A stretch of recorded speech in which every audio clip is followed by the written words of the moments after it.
But the first section, well, there's 5 sections to your submission, and the first section is around tourism excellence. Each section is worth 20 marks, and after each question you'll see the point allocation in brackets.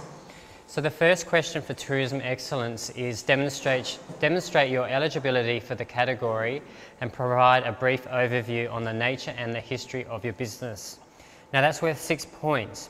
Now a general rule of thumb is how much content do you put in for each answer? Well, we say generally 3 points is generally about a page of content. So this question, you could actually have a couple of pages to answer the question. And as Andrew mentioned before, it's really good to support it with images or graphs or tables because it helps answer the question in a different way. So this one here is really asking you about the specifics of your business. It really is going to set the scene and tell the judge about who you are and what the judge is going to read in the supporting questions following on. It is also going to tell the judge about the type of experiences that you offer, so think about what is it that sort of sets yourself apart from your competitors, or what is the specifics that make your business what it is.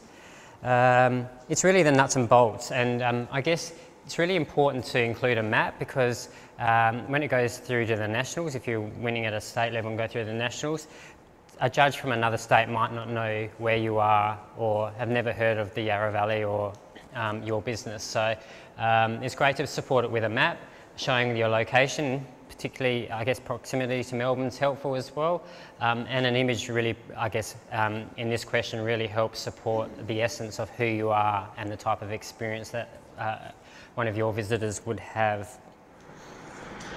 I think this is one of the one opportunity you've got where you can maybe break that rule. You said take out the emotion. Someone was saying take out the emotion in the submission, but there's an opportunity here to set the scene of your business, to almost try and describe. We used to try and talk to the senses and describe what it's like to walk in or experience your offering. So even if it's in 1 or 2 sentences, you've got a chance here just to really give a flavour or describe what it is there, and it helps the judges, I think, to get a sense of the context of the rest of the submission. Sorry, can you word limit? Yes. There's no word limit, but just total of 30 pages. Yes. There's no word limit, but there's a page limit. Yes. So really, 2 pages for 6 points. Yeah. That's what they're saying. And just also to clarify, the qualifying period, all of your submission relates to the qualifying period, but in 1A, it's actually asking you for the nature and the history of your business. So it's the only time that you're really going to talk about things that have come before. So. Can I just ask them, for those of us who are entering for the second time, much of 1A won't have changed because it's the nature and history of our business. Are we meant to rewrite it, rejig it? I don't think so. Not unless your product has changed a little bit. Yeah. It's a different judge. It'll be a different judge. Yeah. Well, it's not Most always, instances. it's not always a different judge, but you're still setting the scene of the business. So yeah, the nature and the history won't change. Obviously, you're going to have the judge's feedback, and you're going to look and think, do I want to tweak it? But in essence, most of it will be done. So. Yeah. And a good way is to help answer that question. Look at your website and look at how you sell yourself on the website. That usually tells potential customers a bit about who you are and the history and why they should come and experience what your offering is. So go back to your website because that's usually got a lot of the answer there. Question B, also worth 6 points, is what tourism products, experiences and services do you offer your visitors? So really be quite specific as far as detailing everything that you offer. For example, if you are an accommodation provider, say how many beds that you cater for. Do you have a restaurant on site? Do you have business facilities? Or do you partner with a do you, I guess, sell retail and all of those different things that your business may offer that contributes to the overall experience? So this is, when you were saying, do I put my tours in, all of the different ones, this is where you go to town and make it very clear. But you might also say, in terms of service, we provide for all tours a special lunch inclusion, or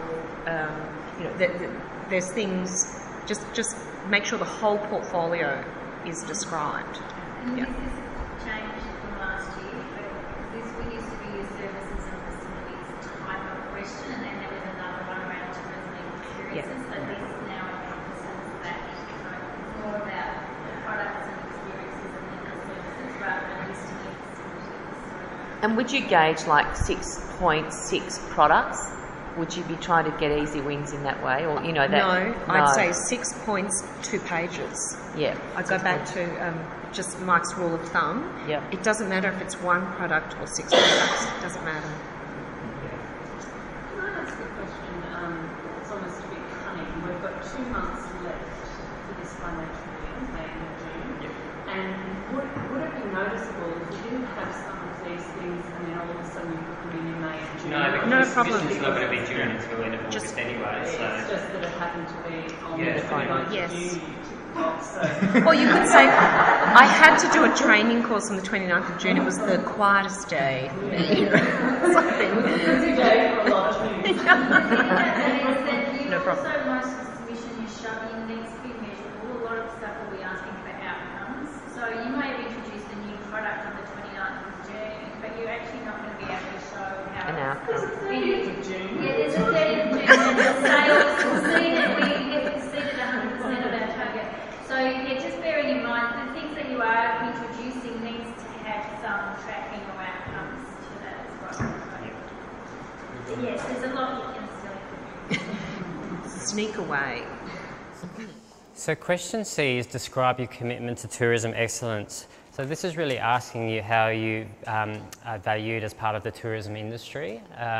So think about how you shine and how you stand out, and I guess look at how you are recognised, if you are recognised as part of the tourism industry, because that will show that you have that excellence status.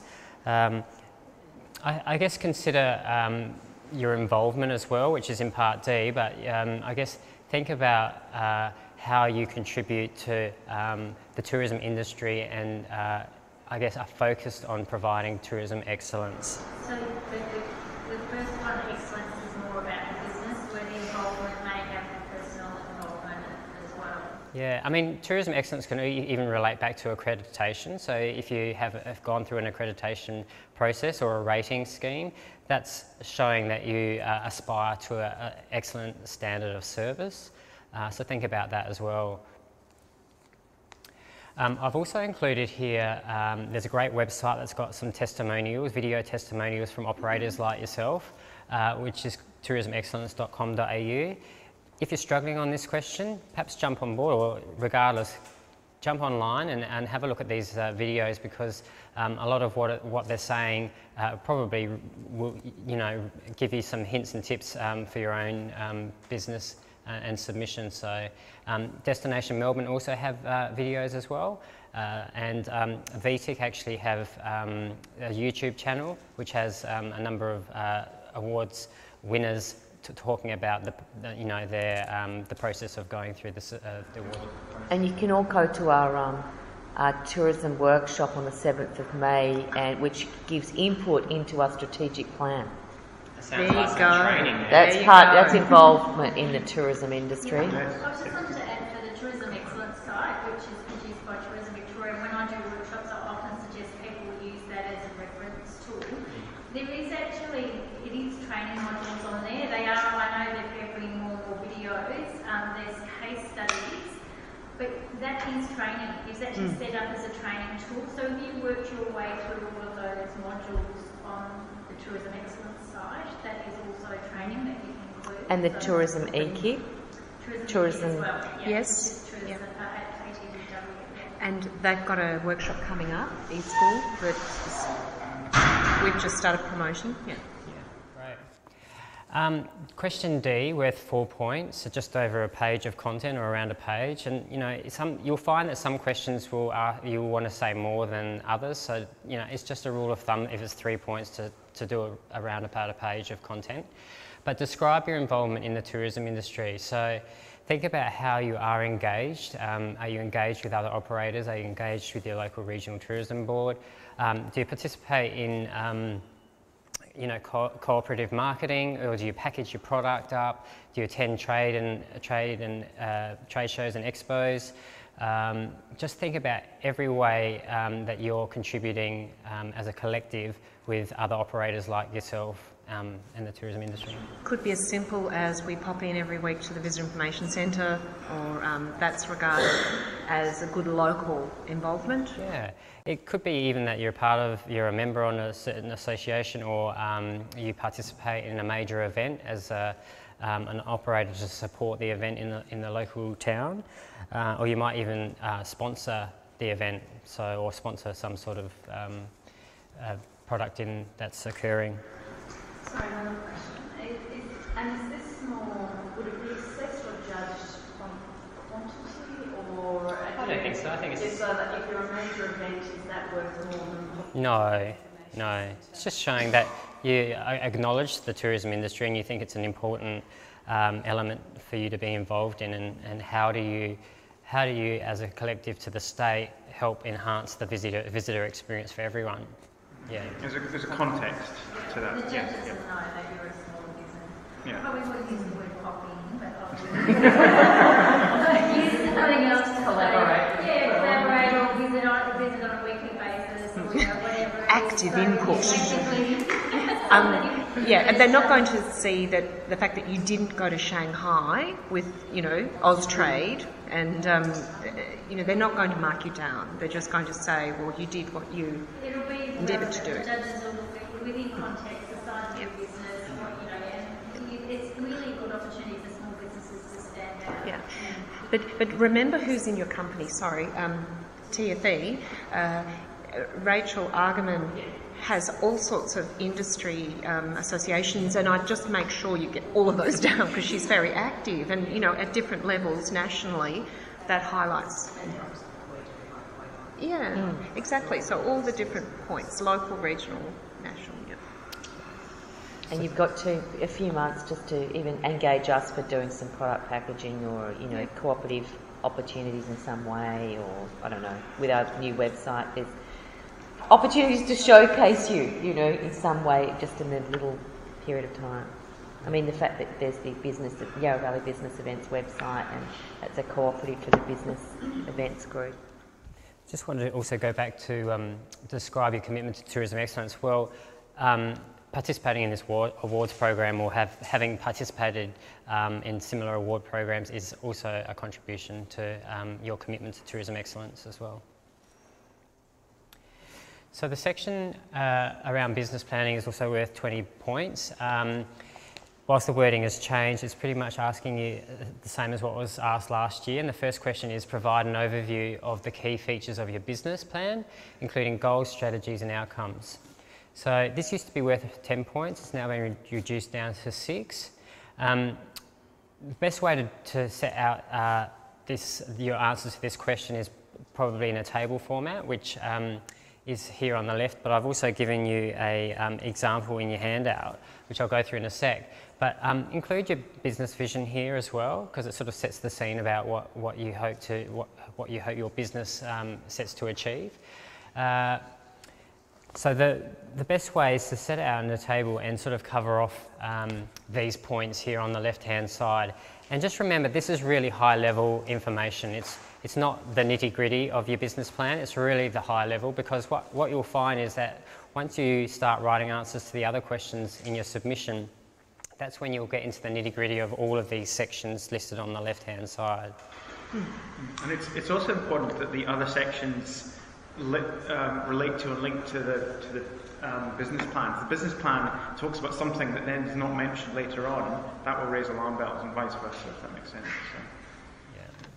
And just remember, what you say here needs to obviously marry up with what you're going to say later on in your submission. So don't say that you have a commitment to sustainability and then struggle to demonstrate that later on. So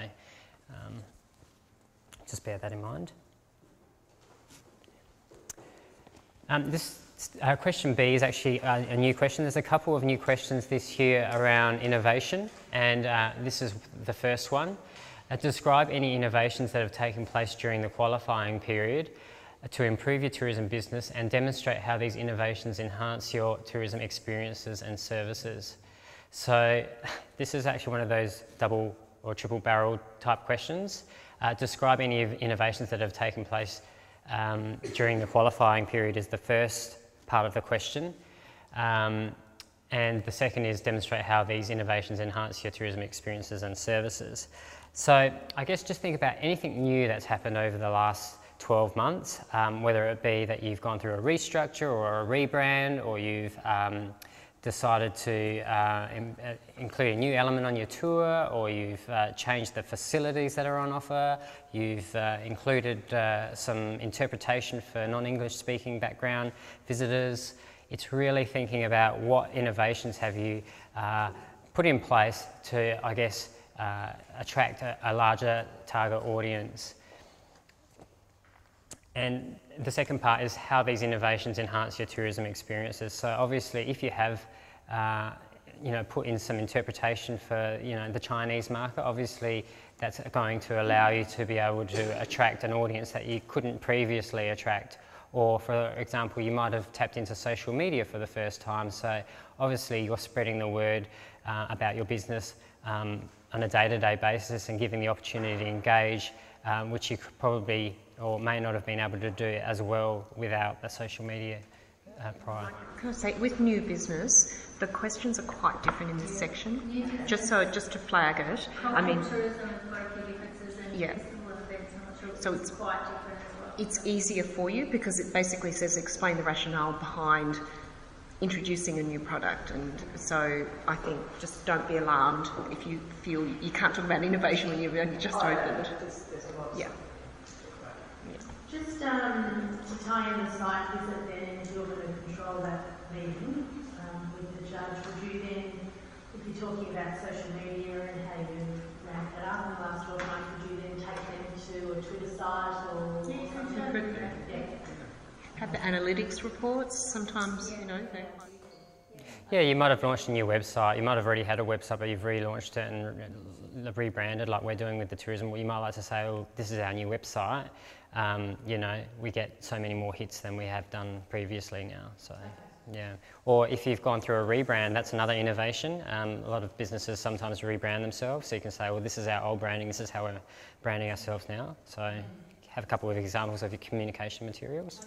Yeah, just to click on those points is obviously the most points is for your submission. So if you have done something fantastic and you can put it in the submission, that's where it should go. The site judge can't give you extra points of things that you show them there that's not in the submission. So I know the first I went and approached someone to mentor years ago, it was the first mentoring that I did, and we took them from nothing to Hall of Fame, but I did their site visit, and when it got to submission, I was called in because the submission judges were saying, do they have this, do they have that? I'm like, yeah, and it wasn't in the submission. So it's really important that you're not introducing new things at a site visit that you haven't mentioned in the submission. So that's a good tip. Thanks, Natalie. Question C, what investment has been made in staff training and development, and how has this improved the services provided to your visitors? Another double-barreled question. So it's first asking you what training have you undertaken, and don't forget about yourselves here in addition to your staff, but how has that improved, I guess, the experience that your, or the services that your visitors receive. So really think outside the square, because people forget about actually how they learn on a day-to-day basis. Today is a prime example of actually learning, particularly if you don't, if you're just sort of scoping out the awards program and you know what's being involved. But it could be like a webinar, or it could be another conference that you've participated in. They're all sort of learning experiences. Have you done any online training? Really think about how the training goes back into your business as well. I think I gave you an example before around customer service. If you put your staff through customer service training, obviously that's going to enhance the product that you offer to your visitors, and you could support that again by using a testimonial from a customer saying that they have an outstanding service when they come to your property or establishment. Can I just add, for previous entrants, this training used to sit in question 4, so you used to have customer service and staff development.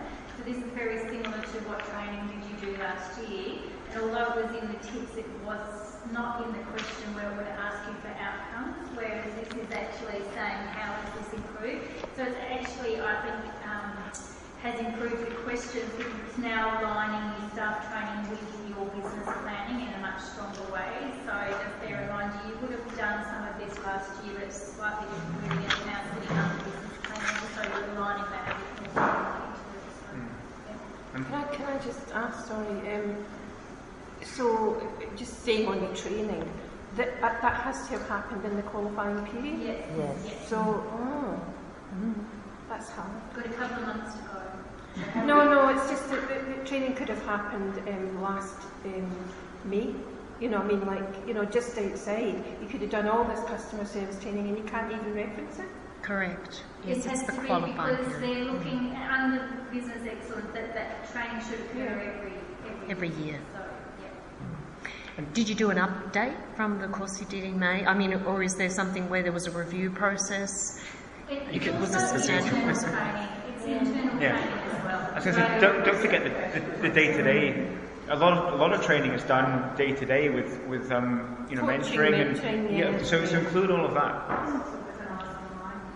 Yeah, and you can certainly conduct a review in the next couple of months as well. You can. And if And for a new business, let's put it this way, under that piece, we probably put all the stuff that we upskilled them, all our staff members and how we recruit all the staff members from the local community and those sort of things. Yep. Yes. You can, but also you've got a great opportunity in 5 to talk about how you support local community. Yeah. So there's a bit of repetition. Yeah. So as you were saying before, you will repeat yourself a bit, so you would include it here, but you also can reference it in time. Yeah, and you can use the same example in multiple questions, but just bear in mind if you've got more than one example, it's better to obviously have a variety throughout the submission, but think about the strongest example for each question and that will help you as well. So question D, also worth 4 points, describe the main risks for your tourism business and the risk mitigation measures you have implemented. Now, a lot of people when they think of risk, they think of risk to personal injury. This is really about the risks to your business. And the best way to demonstrate this is in the table, which I've included in your handout as well. And I've got a couple of quite broad examples. So this particular business has identified marketing as a high risk due to the competition and low awareness of their products if they did not participate in any marketing activity. The impact and the effect would be that they could have reduced visitation but increased competition. So if they don't tell the world about themselves through marketing, their competitors are promoting themselves and that's obviously taking their business away and that business is growing as a competitor. Their mitigation strategy is really just to, I guess, look at competitor analysis, see who else is out there, partner with like-minded operators to develop cooperative marketing campaigns or work with your local regional tourism board to participate in their marketing campaigns. And securing contracts with key wholesalers and inbound operators. So these are really high-level risks. Don't think about all the nitty-gritty, there's lots of risks to business. Really think about the major ones here. And obviously, don't be scared to put in like a really severe risk because what the judges want to see is something that they want to see your acknowledgement that there is potential risk to your business and that you've got ways to overcome that. It could be something related to bushfire or a natural disaster or, in this example, it's marketing. And the second example is obviously they're a tour operator that want to operate in a national park, and to operate in a national park they need a permit through Parks Victoria. So if they were to lose their permit, this is a really high risk for them, because the result would be that they'd have to cancel their tours. There'd be definitely job losses, and ultimately their reputation is damaged for the long term. So it's a really high risk to this business, and the way that they're going to overcome that is that they will put their guides through the relevant training, they respect the permit conditions and adhere to them, and they also have the relevant business licences and insurance policies, which is also a condition when trying to secure a permit into a national park. So there's just a couple of really broad risks to a business that you can consider. But obviously the risks to personal injury are also risks as well, so don't think that they're not, but these are just a couple of additional type of risks.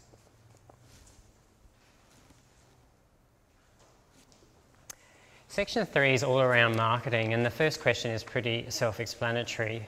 Who are your target markets? Yes. So sorry, just to go back to D. Yes. So it's worth 4 points. Yes. Are they expecting for examples and from different areas of risk in the business, do you think, if you want to get all 4 points?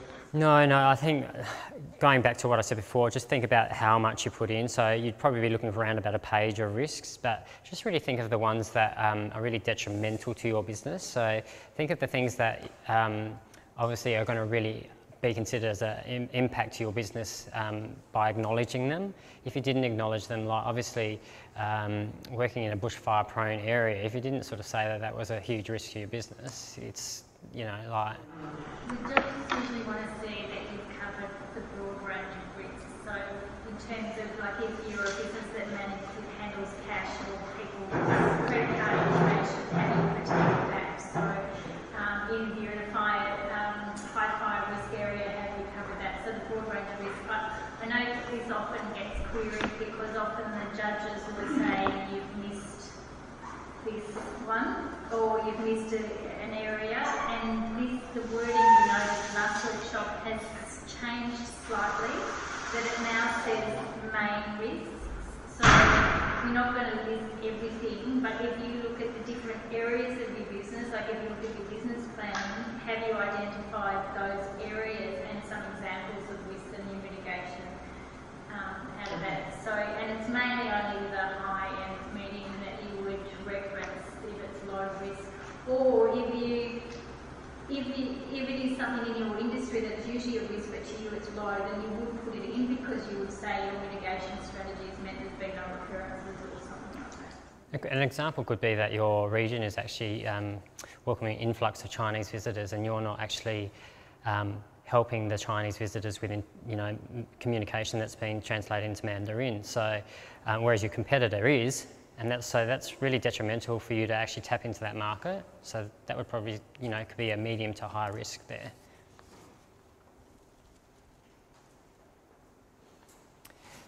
So target markets is the first question of the marketing section, and think about demographic, psychographic. There's no hard and fast rule about who your target markets are. Everybody describes them in a different way. Tourism Australia has a really great way of describing them. I'm sure your local regional tourism board does as well.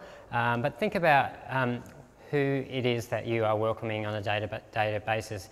It could be specific to sex or age, or it could be that you group them into the types of people they are, whether they're grey nomads or they're nature seekers.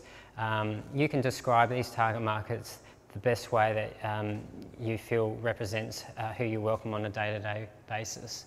And a really great way to demonstrate who comes to your business here is by supporting with images. And I think I mentioned earlier, if it's families, then put a picture of children and families at your property.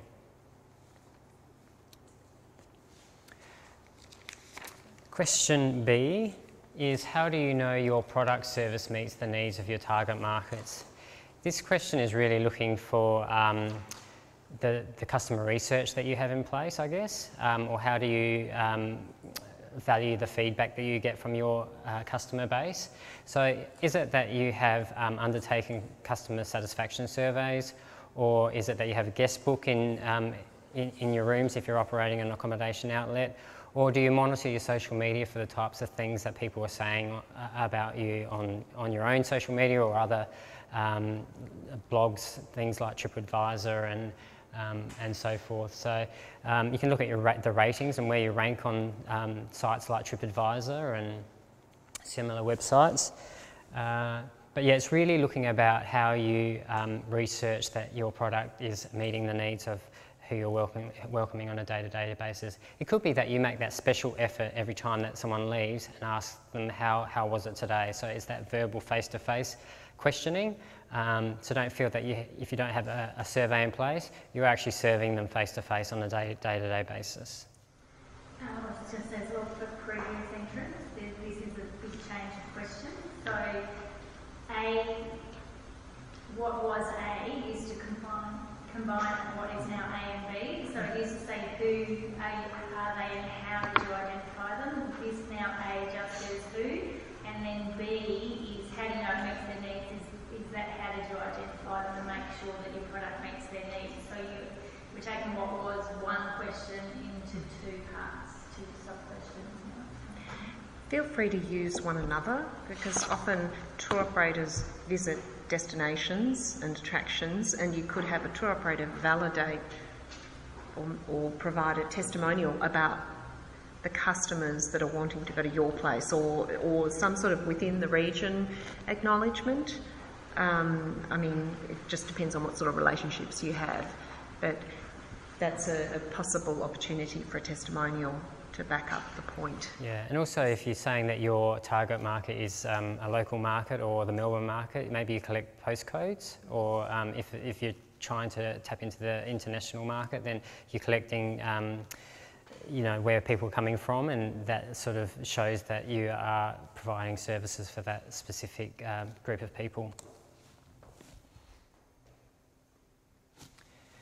Question C, what are your unique selling points, and demonstrate how you communicate these to your target markets? So this is a really, I guess, identifying what sets you apart from your competitors, and what are the key qualities that attract people to your business over others. So is it about the price? Is your price really competitive? Or is it the location? Are you really in a really good location for people to access you? Or do you work hand in hand with somebody that's got a property right next door to you? So there's, you know, the pulling power is a lot greater. You know, it's really about all the strengths that allow you to stand out from the crowd and set yourself apart from like-minded operators in different places. So just think about that. It could be also that you're an award winner. So question D, describe the innovative marketing strategies you have implemented to encourage new and repeat business and demonstrate the success of these initiatives. So this is another sort of new question around innovation, looking at that growth or that vision to grow your business through developing your product. So in relation to marketing strategies, it could be that example that I mentioned earlier, that you've started social media for the first time, or you've increased your social media from Facebook, you've now got Instagram and Twitter, or it could be you've just started for the very first time. It could be that you've rebranded your website or started a website. It could be that you've developed a whole range of new communication materials that you didn't have before, that are now like found at visitor information centres. There's a whole range of different ways that you can demonstrate that you've, I guess, got some innovation in your marketing. Think about what the local regional tourism board's doing on your behalf, and that you're working with them to try and get the message out there. But remember, you must demonstrate success as well as describe the innovation. And that goes back to, like Diane saying about, you know, use your metadata results. So, you know, our website since relaunching has increased visits by this amount. Or by proportion. It doesn't have to be quantity, like it can, you could say it's up on what we expected. Yeah, and that used to be that used to be your strategy. So the big difference with this one is it said describe the innovative marketing strategies, which before it just said describe your marketing strategies. So I guess the emphasis there is when new and different. And it's new and repeat business. Yeah, it's new and repeat, yeah, so which would cover... Covers sort of everything. Yeah. So it's a change of wording, but I think the emphasis is on the Innovation. Yes. Innovation. New and or repeat. So you could be either. And a good example for new and repeat could be that you've developed a voucher system, or you've gone into a voucher book in the local region, which not only attracts past visitors, but new visitors as well. So can I just ask, if one of our innovations is to then go into attract a different target market by actually offering a different product that doesn't come under this category, do we mention it here? Because we're business events, but we're now doing weddings, so it's a whole different target. It has been successful, but that doesn't actually come under the category. So do we get points for telling? But are you entering the venue, or? That's a bit your business Now event. it's business events venue. Can you explain what it is? Is it like a tour or something? No. They're doing the convention business, Yeah. attracting conferences, Yeah. but they're also getting into the weddings business of hosting weddings. So they aren't business events. They're not business events. It's a different target market. I know I gave some advice on this last time, which was to still include it, but the majority of your submission needs to be around the business events, because otherwise That's right. it looks like it may be... You're wishy-washy in your target market. market. There's certain things that you've done that are obviously for that market, and then as the judge is reading it, but the majority of your submission needs to be around the business It's events. different to a major attraction. Some judges may disagree because you may end up, I think we talked about this, you may end up with feedback saying that's not business tourism, but it is one of your target markets, so I think it helps sustain the business and it helps you with seasonality, and I think that would be one of your business goals. So therefore, it certainly fills our business on weekends because our business market is predominantly midweek, so we can actually fill now with weddings on weekends and other major events. So how do you describe that? I think that example would actually work really well in question C as well, because it's a unique selling point. Not only do you cater for the business event market, but your unique selling point is that you also cater for a completely different audience. But bring it back to business events. If you could measure every wedding guest who potentially might have booked a business event or some sort of connection between the two, it's all about promotion, isn't it? Section 4 is around customer service, and the first question is worth 5 points, and it just asks you to describe your customer service philosophy and values. Think about how you maintain a level of standard for everyone that you service. Do you have a customer charter that all of your staff abide to? If you do, sample what's in that for this question. Think about the ways that you treat your customers. If you receive emails from them, do you respond to them in a timely manner? And or do you, if you're a small business and you can't answer the telephone all the time, do you have a message bank? It's little things like that to make sure that people are feeling like they're valued and that you maintain a level of standard which is across the board ongoing. Question B. Explain how you provide for visitors with specific needs. Now, this is really broad, this question, because it's about, I guess, people that that may have a physical impairment, but it could be quite the opposite. It might be a specific need where you're servicing people that need some business facilities that come to your property or experience every now and then. It could be that you cater for coach groups or school groups, and you've got parking for coaches, which your competitors can't do. It could be even that you have facilities for people that can smoke on site, even though you don't encourage it. You don't want to just count them out because that's what they like to do. So really think broad about the types of offerings that you have, and if you weren't to have those offerings, would that really impact on who your customer base could potentially be? The question C is a bit around customer research again, and it says, describe how you measure customer satisfaction and identify areas for improvement. So this is asking about how do you monitor the engagement that you have with your customers? Do you have that survey in place? Do you monitor those comments in your guest book or online on your social media? Is there a process in place for customers to actually tell you about their experience or tell you ways that you can improve? Do you follow up after they've visited with a survey or a call? It could be just a telephone call, how was your stay? Or do you give them an incentive, a voucher incentive, if they fill in a survey? So just think about ways that you do engage and you talk with your visitors, or they give you information to help you look forward and improve your product offering. Question D, what processes do you have in place to respond to customer complaints? So really think about when you receive a complaint, what is the process that you take? Is it that you deal with it, when you've got time, or is it that you are committed to responding within 24 hours? And is the response something written, or is it a phone call? Obviously, if they're on site and they're complaining, how do you cope with that? Is that like you go, thanks for the feedback. We'd love you to come back and have a better stay or better experience next time. Here's an incentive. Come back at a reduced rate or a free visit. Really think about the ways that you appease your customers and ensure that they're going to come back and not sway and go to a competitor in the future.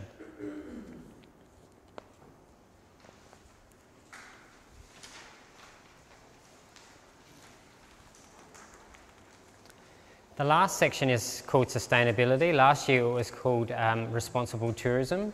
It was asked before whether sustainability relates directly to the environment. Well, no, there's three very separate questions here.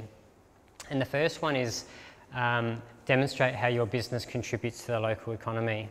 And the best way that I can tell you to think about how to answer this question is, if your business or product or offering did not exist in this local community, how would that impact the local economy? So think about if you're a major event that attracts 100,000 visitors at a certain time of the year, a low time of the year.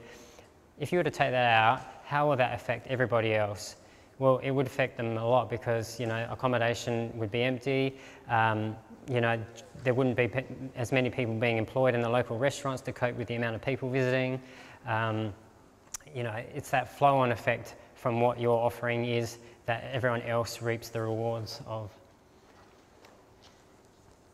Question B, demonstrate how your business engages with and brings benefits to the local community. So that's looking about how you are involved. Are you involved in putting together that big major event? Do you sponsor the local tourism association? Do you commit to having work experience students come and learn about working as part of your business to try and encourage them to stay in the local area or learn about tourism? It could be that you contribute to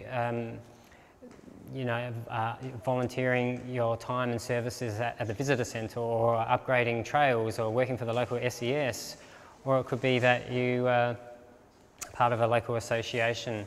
It's looking at ways that you, contribute above and beyond your own business in the first instance.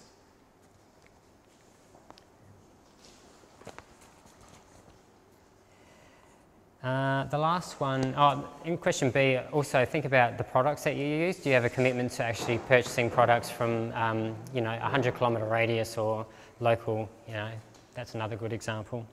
The final part to sustainability is describe how your business cares for the local environment. So this question really does relate to your commitment to the environment. This can relate to think recycling, think about water consumption, think about energy consumption, reducing waste. Is it that you have signage about conservation, telling people about the local environment? Do you have recycling bins on site for people to use? Do you have a commitment that you print on double-sided paper, or when you print brochures that they're using recycled paper and vegetable-based inks? It's everything that you do that's going to have an impact on the environment. You got any other examples? It's a hard one, but...